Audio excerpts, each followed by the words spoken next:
So కొంచెం పరిస్థితి రాజకీయంగా హీట్ ఎక్కుతోందని చెప్పాలి. ఓవైపు మంత్రుల సవాల్, మరి కాసేపట్లో మంత్రులు ప్రెస్ మీట్ పెట్టి మాట్లాడబోతున్నారు. ఇదే అంశానికి సంబంధించి తెలంగాణ భవన్ నుంచి కేటీఆర్ కూడా మాట్లాడుతున్నారు. లైవ్ లో చూద్దాం. తెగింపు కానీ తెగువ కానీ వారికి లేదు.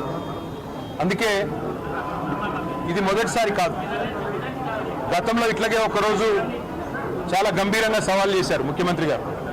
మీరు ప్రెస్ క్లబ్కి రండి, తేల్చుకుందాం, ఎవరు రైతులకు ఏం చేశారో తేల్చుకుందాం రండి అని ఇదివరకు సవాల్ చేశారు.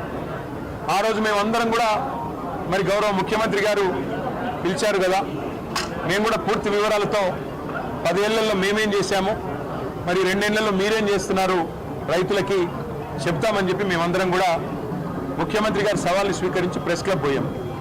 ఆ రోజు ముఖ్యమంత్రి గారు ముఖం చాటేసినారు, పారిపోయారు.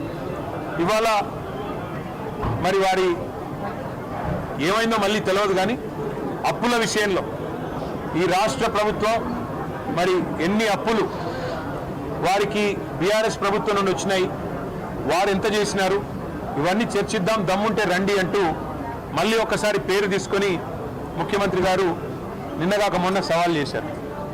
సవాల్ చేస్తే సరే ముఖ్యమంత్రి గారు మేము సిద్ధంగా ఉన్నాం, మీరు ఎక్కడికి రమ్మంటారో చెప్పండి, అసెంబ్లీకి రమ్మంటారా, సెక్రటేరియట్కి రమ్మంటారా, లేదా మీ రాహుల్ గాంధీ గారు 2 లక్షల ఉద్యోగాలు ఇస్తానని చెప్పిన అశోక్ నగర్ చౌరస్తాకి రమ్మంటారా, లేదా మీరు వరంగల్లో రైతు డిక్లరేషన్ పేరిట ఇచ్చిన 34 హామీలు ఇచ్చిన వరంగల్కి రమ్మంటారా, ఎక్కడికి రమ్మంటారో చెప్పండి అంటే ముఖ్యమంత్రి గారు సవాల్ విసిరిన ముఖ్యమంత్రి గారేమో తోకముడిచి పారిపోయారు.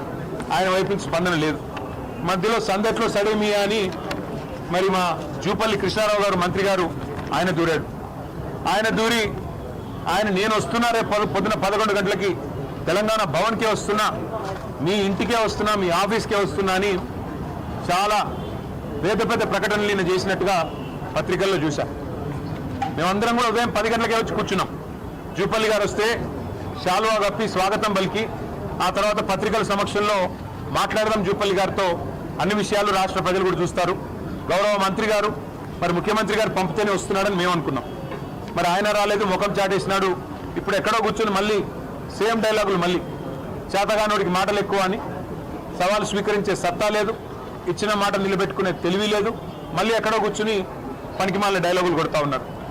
మరొక వైపు మా నాయకులు మాజీ ఆర్థిక మంత్రి గౌరవ డిప్యూటీ లీడర్ హరీష్ రావు గారు సంక్షేమ శాఖలో 2000 కోట్ల కుంభకోణం జరిగింది అని చెప్పి ఆరోపణ చేస్తే దాని మీద 3 మంత్రులు మేము వస్తున్నాం గన్ పార్క్కి దమ్ముంటే రండి అన్నారు.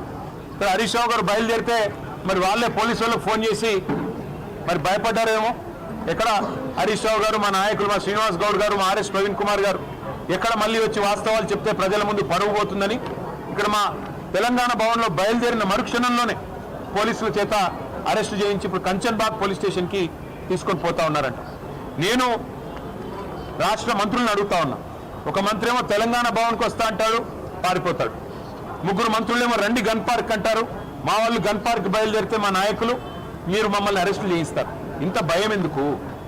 చేతనైతే అసెంబ్లీ పెట్టండి, కావాలంటే ఒకరోజు అసెంబ్లీ ప్రత్యేక సమావేశం పెట్టి అప్పులేదు. ఎందుకంటే అక్కడన్నా కనీసం మీకు స్పీకర్ గారు మీకు రక్షణగా ఉంటారు.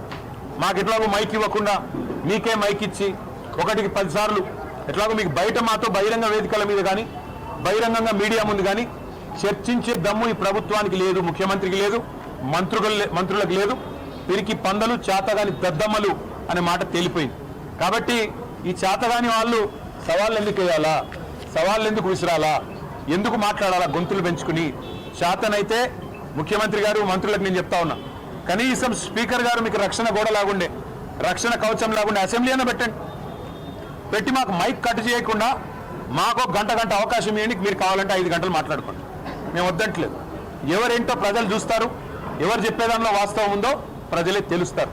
అంతేగాని ఈ చేతగాని డైలాగులు, మళ్ళీ చేతగాని సవాళ్ళు విసిరి పారిపోవడం, దీనివల్ల ప్రజాక్షేత్రంలో మీ డొల్లతనం, ప్రజాక్షేత్రంలో మీ అసమర్థత, మీ అవినీతి మళ్ళొకసారి మీరే చెప్పుకున్నట్టు అయిందని చెప్పి కూడా తెలియజేస్తూ